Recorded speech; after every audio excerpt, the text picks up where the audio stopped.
Boa tarde, meus queridos ouvintes. Você sintonizou a Rádio JC Guaçucê, a rádio da família. Já está no ar mais um programa católico Conhecendo a Igreja. Junto eu e você podemos ir bem mais longe levando a palavra de Deus. Ligue e participe. É só discar o 088-981-714271. Sou a Márcia Cândido e em Guaçucê, 14 horas. Hoje o nosso programa tem como tema o caminho da cruz. E é com muito carinho que desejo a você uma linda tarde de sábado. Iniciemos nosso programa com a oração pedindo a Cristo e ao Espírito Santo para nos iluminar e nos conduzir nesta tarde de sábado.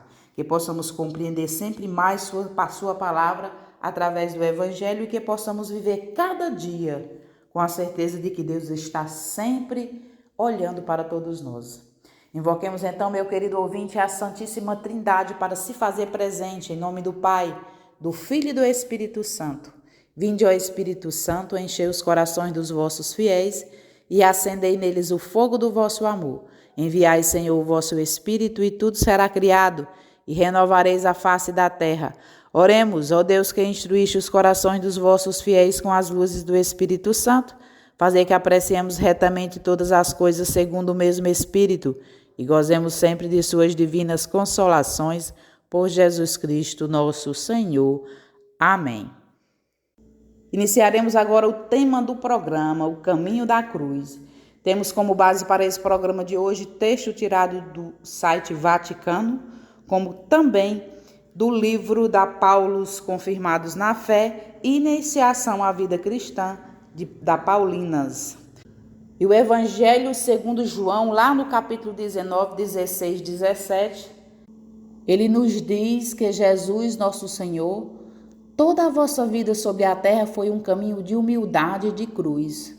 Foi para carregar a madeira do suplício que na humilde cidade de Nazaré vos aperfeiçoastes no trabalho diário e depois, indo pela cidade e aldeias, levaste aos pobres o anúncio do reino dos céus, o vosso reino, que não é deste mundo.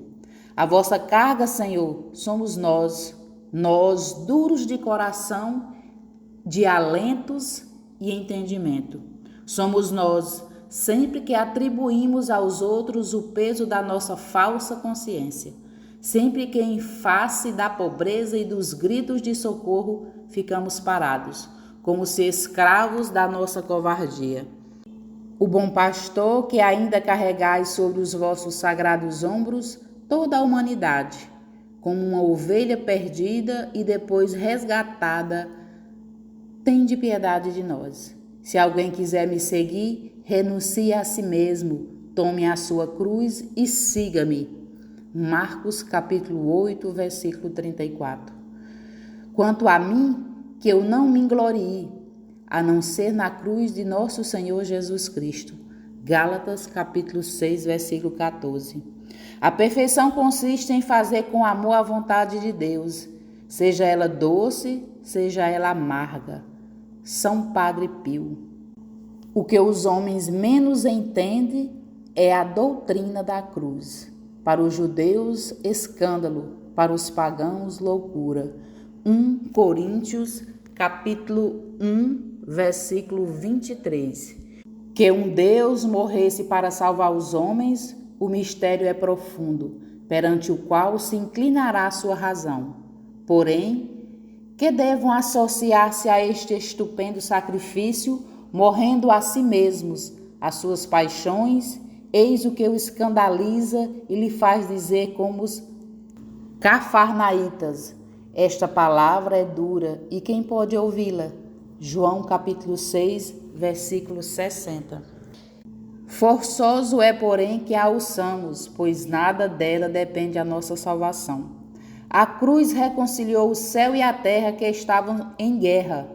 Da árvore da cruz brota o pomo de vida, e se perderem no paraíso terreal. Se seu trono misterioso rebatam viçosos ramos que se elevam até o céu. Abracemo-nos, pois, como tronco sagrado em que esteve pendente o Salvador do mundo, seja ele neste desterro a nossa consolação, assim como é na nossa fortaleza e a nossa esperança. Quando por sua bondade Deus nos envia alguma tribulação, digamos com Santo André: ó doce cruz por mim tão desejada e agora preparada para esta alma que por ela ardentemente suspira. Todos os santos sentiram esse abrasado desejos. Todos falaram a mesma linguagem, sofrer ou morrer. Repetia frequentemente Santa Teresa, e no sofrimento achava mais inquietação e ventura de que não gozam nunca mais aqueles do século. Uma só lágrima derramada aos pés de Jesus crucificado é 1000 vezes mais delicioso que todos os prazeres do século. Por isso o caminho da cruz é o caminho real, porque por ele passou o nosso verdadeiro Rei Jesus, o qual não só passou, mas nele viveu e morreu. Quem é que pode dizê-lo senão o verdadeiro Mestre? Se alguém quiser vir a mim, tome a sua cruz e siga-me. Sigamos, pois, o caminho real, que é o do sofrimento, do sacrifício, da resignação. E só assim é que entraremos no reino dos céus. Porque diz o apóstolo, é por muitas tribulações que lá chegaremos. Consolemo-nos, portanto, com aquela palavra bem acertada de quem disse: o sacrifício é a melhor moeda para comprar o céu. Imitação de Cristo, página 183. Amabilíssimo Jesus, eu vos agradeço o amor com que abraçaste a cruz tão pesada pelas minhas culpas. Perdoai-me e dai-me o espírito de humildade e fortaleza para que eu abrace sempre a minha cruz com perfeição e paciência, dizendo em todas as tribulações: Ave, ó cruz bendita, única esperança.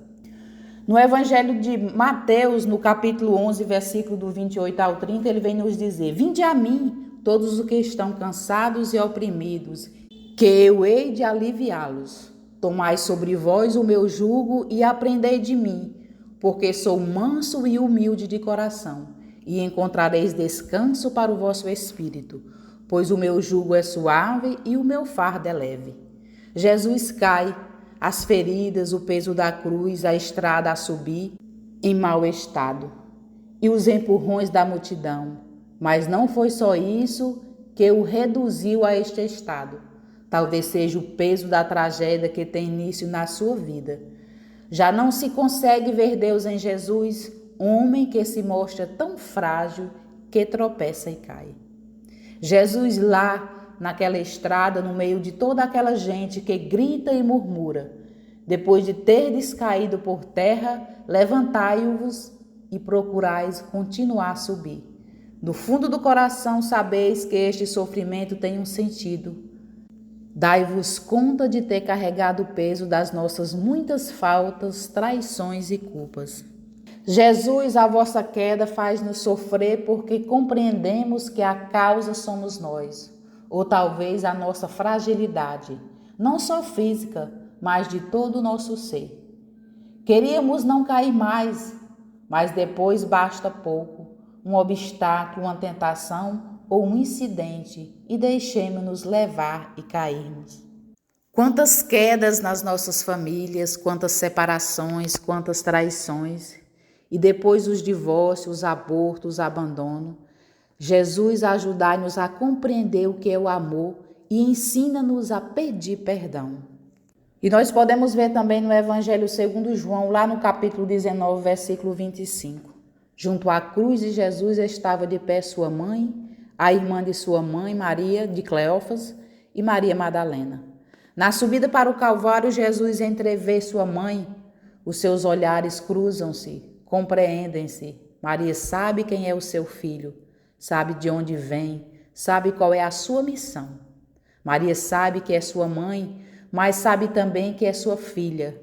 Vê-o sofrer por todos os homens, de ontem, de hoje e de amanhã. E sofre também. E certamente Jesus sofre por fazer sofrer assim vossa mãe, mas deveis envolvê-la na vossa divina e tremenda aventura. É o plano de Deus para a salvação de toda a humanidade, para todos os homens e mulheres deste mundo, mas de todo modo em particular para todos nós.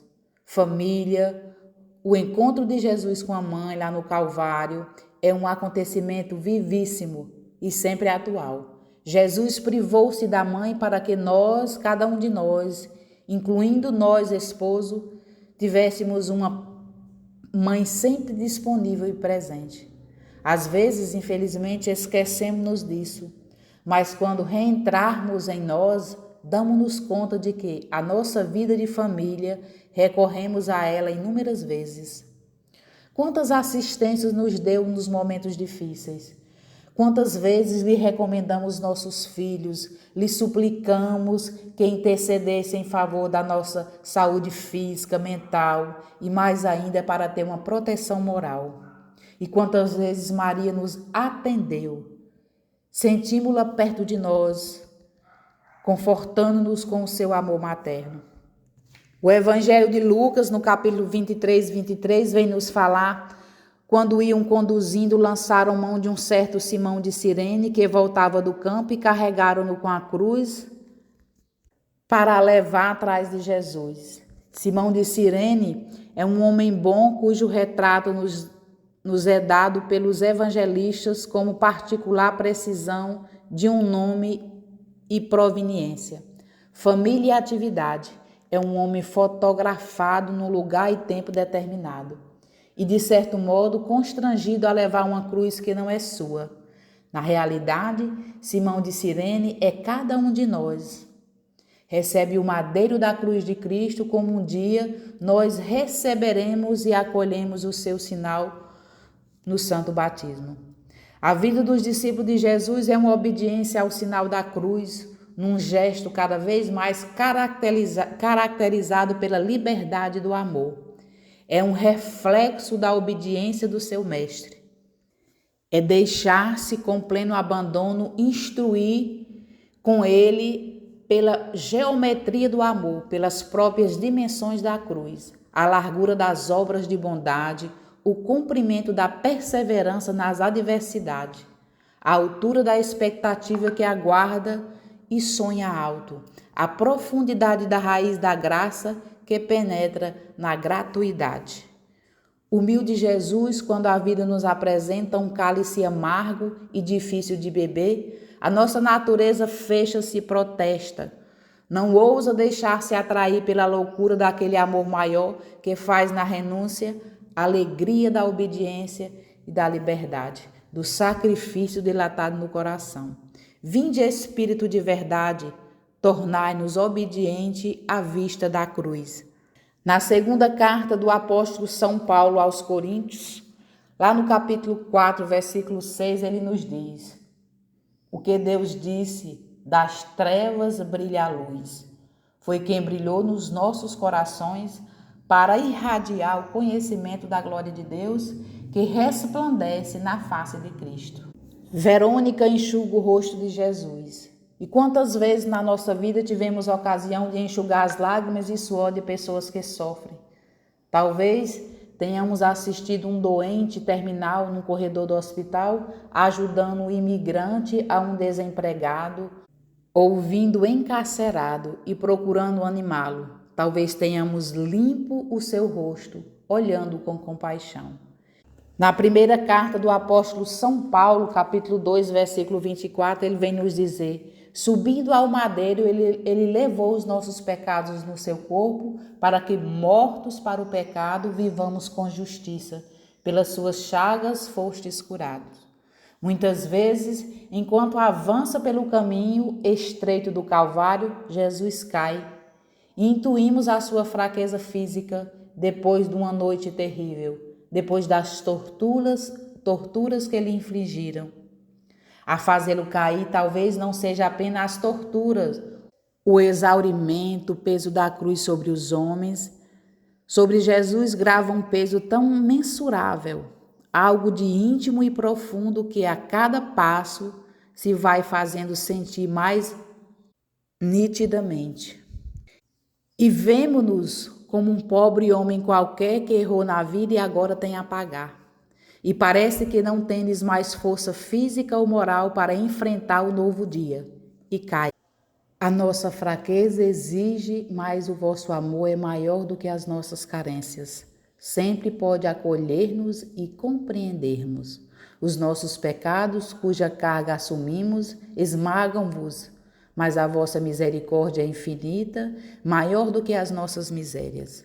Sim, Jesus, graças a vós, levantamo-nos de novo, erramos, deixamo-nos levar pelas tentações do mundo, sabe, por incandescências de satisfação, para ouvir dizer que alguém ainda nos deseja, que alguém diz que não nos quer bem ou até que não nos ama. Às vezes sentimos dificuldade até para manter o compromisso assumido na nossa fidelidade de esposos e esposas. Já não temos o vigor e a decisão de outrora. Tudo é repetitivo. Cada ato parece pesado. Dai-nos vontade de fugir, mas procuramos levantar-nos. Jesus, sem ceder à maior de todas as tentações, a de não crer que o vosso amor pode tudo. Jesus, quantas vezes por cansaço ou por inconsciência, por egoísmo ou por medo, fechamos os olhos e não queremos enfrentar a realidade.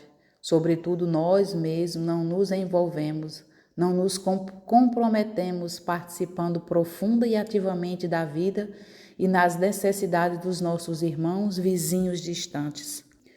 Muitas vezes as situações não melhoram porque não nos empenhamos em fazê-la mudar.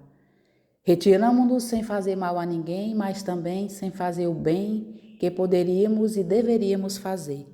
E talvez alguém esteja a sofrer por isso, pela nossa evasão. Jesus, que estas vossas palavras nos acordem, nos deem um pouco daquela força que move as testemunhas do Evangelho.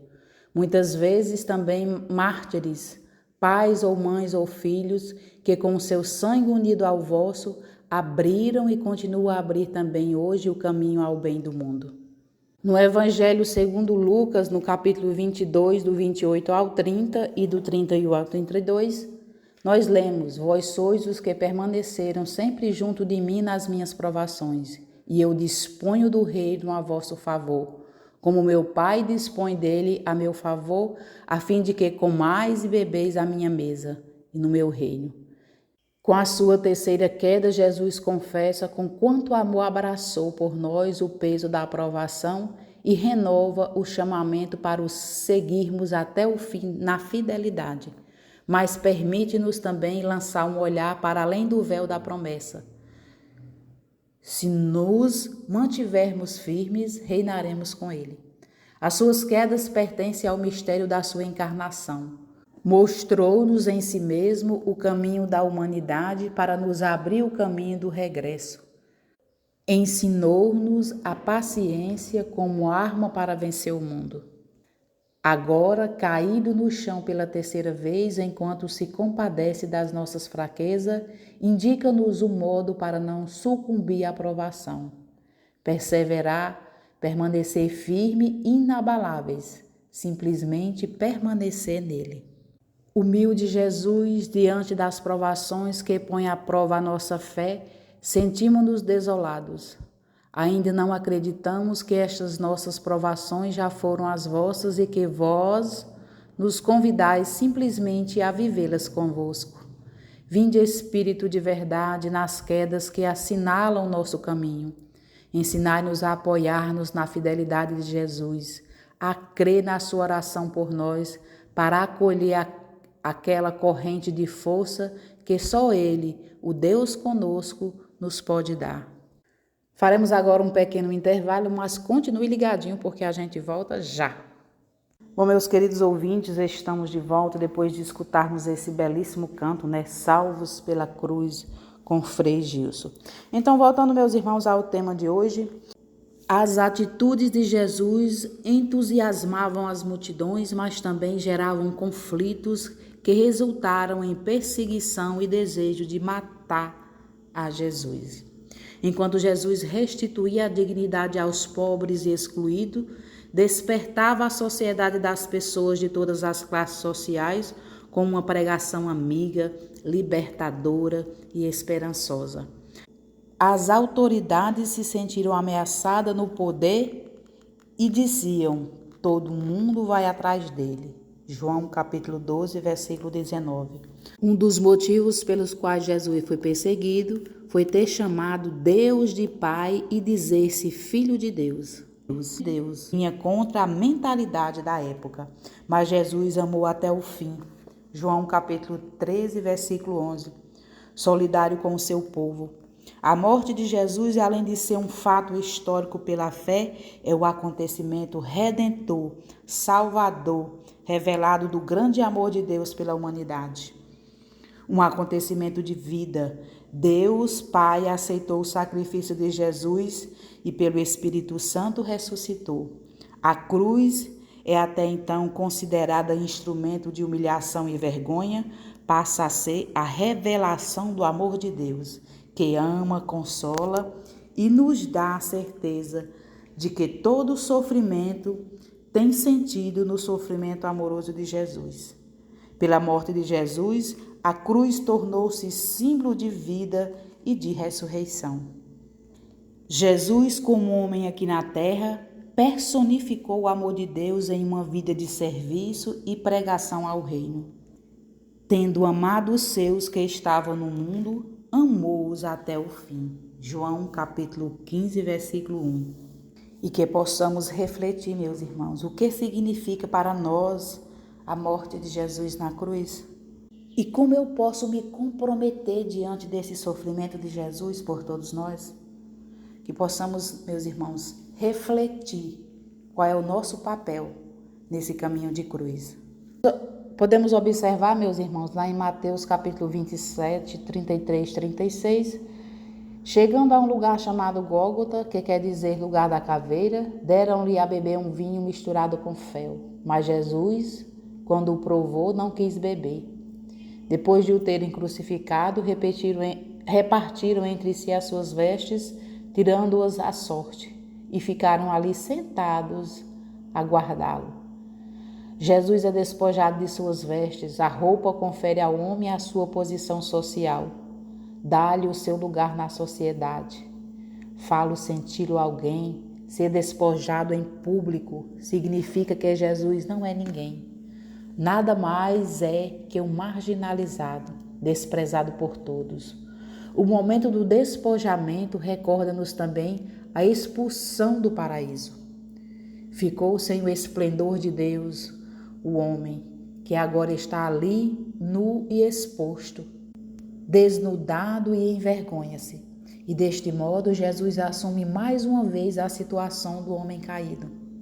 Jesus despojado recorda-nos o fato de que todos nós perdemos a primeira veste, isto é, o esplendor de Deus. Junto da cruz, os soldados lançam sorte para repartir entre si os seus míseros haveres, as suas vestes. Os evangelistas narram isso com as palavras tiradas do Salmo 22, capítulo 19. E assim afirma-nos o mesmo que Jesus há de dizer aos discípulos de Emaús. Tudo aconteceu conforme as Escrituras. Não se trata aqui de pura coincidência. Tudo o que acontece está contido na palavra de Deus e assente no seu desígnio divino. O Senhor experimenta todos os estádios e degraus da perdição do homem, e cada um desse degrau é, com toda a sua amargura, um passo da redenção. É precisamente assim que ele traz de volta para casa a ovelha perdida. Recordemos ainda que, segundo diz São João, o objeto do sorteio era a túnica de Jesus, a qual, toda tecida de alto a baixo, não tinha costura. João 19, 23.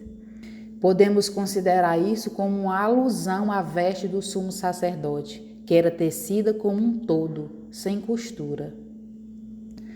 Lá em João, capítulo 19, versículo do 18 ao 22, nós vemos: lá o crucificaram e com ele outros dois, um de cada lado, ficando Jesus no meio. Pilatos redigiu um letreiro e mandou pô-lo sobre a cruz. Dizia: Jesus Nazareno, Rei dos Judeus. Este letreiro foi lido por muitos judeus, porque o lugar onde Jesus tinha sido crucificado era perto da cidade e o letreiro estava escrito em hebraico, em latim e em grego. Então o sumo sacerdote dos judeus diziam a Pilatos: não escreva rei dos judeus, mas sim, este homem afirmou: eu sou rei dos judeus. Pilatos respondeu: o que escrevi, escrevi. Jesus crucificado está no centro, a inscrição real lá no alto da cruz. Desvenda as profundidades do mistério. Jesus é o rei e a cruz o seu trono. A realeza de Jesus, escrita em 3 línguas, é uma mensagem universal. Para o simples e o sábio, para o pobre e o poderoso, para quem se abandona à lei divina e para quem confia no poder político. A imagem do crucificado que nenhuma sentença humana poderá jamais remover das paredes do nosso coração. Permanecerá para sempre a palavra real da verdade. Luz crucificada que ilumina os cegos. Tesouros ocultos que só o coração pode descerrar. Coração do mundo. Jesus não reina dominando com o poder deste mundo. Ele não dispõe de nenhuma legião. Jesus reina atraindo o seu ímã e o amor do Pai, que nele se entrega por todos nós, até o fim dos confins. E nada escapa ao seu calor. Senhor Jesus, crucificado por nós, vós sois a confissão do grande amor do Pai pela humanidade, o ícone da única verdade credível. Atraí-nos a vós para aprendermos a viver por amor do vosso amor. Vinde, Espírito de verdade, e ajudai-nos a preferir sempre Deus e a sua vontade aos interesses do mundo e às suas potências, para descobrirmos na impotência externa do crucificado a força incessante da verdade. No Evangelho segundo Mateus, no capítulo 27, versículo 45, 50 e 54, ele vem nos dizer que a partir do meio-dia houve trevas em toda a região, até as 3 horas da tarde. E pelas 3 horas da tarde, Jesus bradou com voz forte: meu Deus, por que me abandonaste? Alguns dos presentes ouviram e disseram: está chamando Elias. E logo um deles correu para pegar uma esponja e ensopou-a em vinagre, e deu-lhe a beber. Mas os outros disseram: deixa lá, vemos se Elias vem salvá-lo. E Jesus, dando novamente um forte brando, expirou. Entretanto, o centurião e os que estavam com ele de guarda a Jesus, ao verem o tremor da terra e o que estava a sudecer, ficaram aterrados e disseram: ele era, na verdade, o Filho de Deus. No cimo da cruz de Jesus, nas 2 línguas do mundo de então, o grego e o latim, e na língua do povo eleito, o hebraico, está escrito quem é o rei dos judeus, o filho prometido de Davi. Pilatos, juiz injusto, tornou-se profeta sem querer perante a opinião pública mundial e é proclamada a realeza de Jesus. O próprio Jesus não se aceita o título de Messias, enquanto poderia induzir a uma ideia errada humana de poder e de salvação. Mas agora o título pode estar escrito ali publicamente sobre o crucificado. Ele é assim, é verdadeiramente o Rei do mundo. Agora foi verdadeiramente elevado. Na sua descida ele subiu. Agora cumpriu radicalmente o mandamento do amor, cumpriu a oferta de si próprio e precisamente deste mundo ele é agora a manifestação do verdadeiro Deus, daquele Deus que é amor. Agora sabemos quem é Deus, agora sabemos como é a verdadeira realeza. Jesus reza no Salmo 22, que começa por estas palavras: meu Deus, por que me abandonaste? Salmo 22, 21, 2. Assume em si mesmo todo Israel, a humanidade inteira, que sofre o drama da escuridão de Deus e faz com que Deus se manifeste precisamente onde parece estar definitivamente derrotado e ausente. A cruz de Cristo é um acontecimento cósmico. O mundo fica na escuridão quando o Filho de Deus sofre a morte. A terra treme e justo da cruz tem início a igreja dos pagãos. O centurião romano reconhece, compreende que Jesus é o Filho de Deus. Da cruz ele triunfa sem cessar. Jesus Cristo, na hora da vossa morte, o sol escureceu, sois pregado na cruz sem cessar.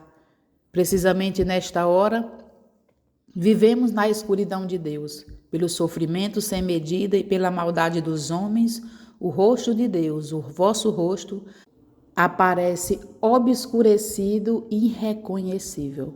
Mas foi precisamente na cruz que vos fizeste reconhecer. Precisamente enquanto sois aquele que sofre e que ama, sois aquele que é elevado. Foi precisamente lá que triunfaste. Ajudai-nos a reconhecer nesta hora de escuridão e confusão o vosso rosto. Ajudai-nos a crer em vós e a seguir-vos precisamente na hora da escuridão e da privação. E vemos também lá em Mateus 27, 54 e 55, Jesus morreu, seu coração é traspassado pela lança do soldado romano e dele brotam sangue e água. Misteriosa imagem no rio dos sacramentos, do batismo e da Eucaristia, dos quais, em virtude do coração traspassado de Jesus, renasce incessantemente a Igreja. E não lhe são quebradas as pernas, como aos outros dois crucificados. Deste modo, ele aparece como o verdadeiro Cordeiro Pascal, ao qual nenhum osso deve ser quebrado. E agora que tudo suportou, vemos que ele, apesar de toda a confusão dos corações, apesar do poder, do ódio e da covardia, não ficou sozinho. Os fiéis existem junto da cruz. Estavam Maria, sua mãe, a irmã de sua mãe e Maria Madalena, e o discípulo que ele amava. Agora chega também um homem rico, José de Arimateia. O rico encontra um modo de passar pelo buraco de uma agulha, porque Deus lhe dá a graça. Sepulta Jesus no seu túmulo ainda intacto, num jardim. O cemitério onde fica sepultado Jesus transforma-se em jardim. No jardim onde foi expulso Adão, quando se separara da plenitude da vida do seu Criador. O túmulo no jardim faz-nos saber que o domínio da morte está para terminar. E chega também um membro do Sinédrio, Nicodemos, a quem Jesus tinha anunciado o mistério do renascimento pela água e pelo Espírito. Senhor, desceste à escuridão da morte, mas o vosso corpo é recolhido por mãos bondosas e envolvido num cândido lençol. Mateus 27, 59.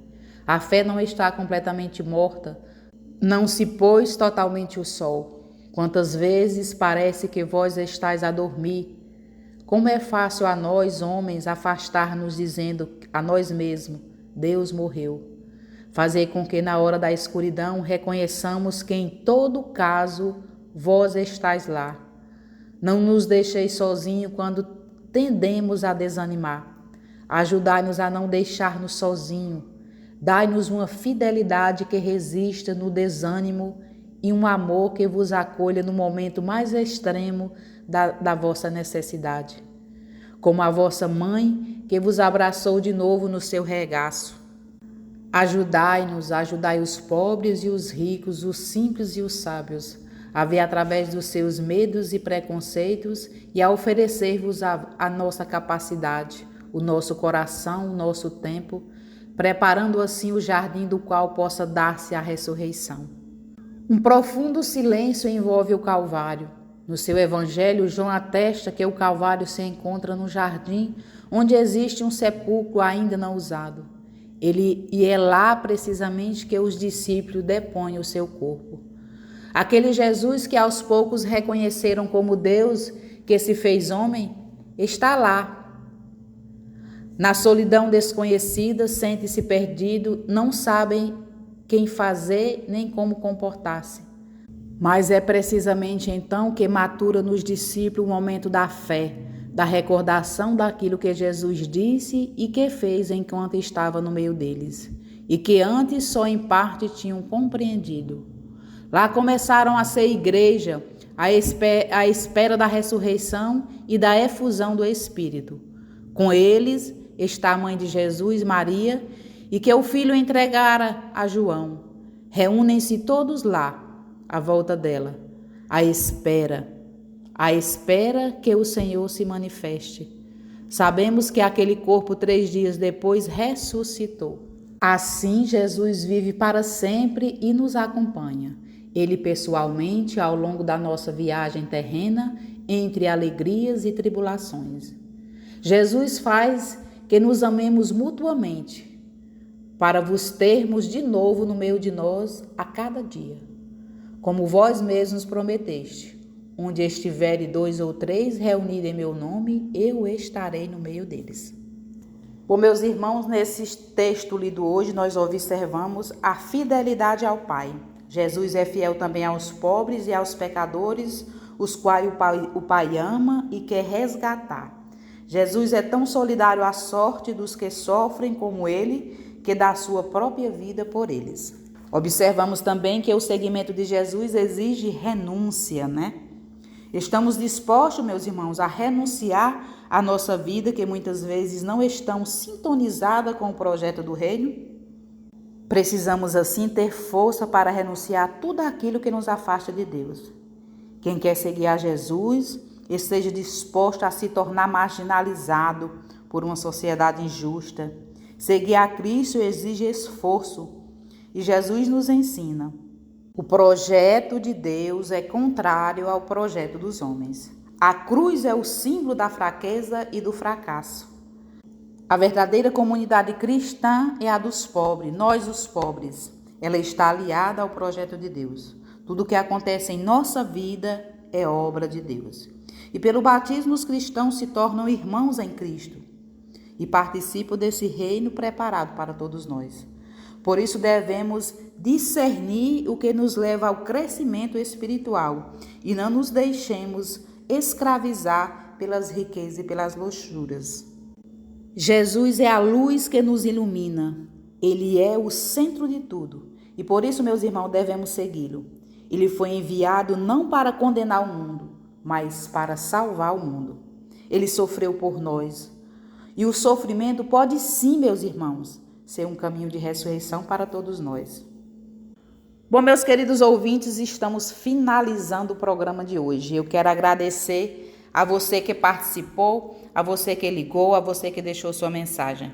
E que possamos pedir a Deus para livrar-nos do mal, que possamos perceber sua presença na igreja e que possamos ter força para nos levantar a cada queda, né? E que possamos ser sempre solidários com os nossos irmãos, espalhando assim o amor.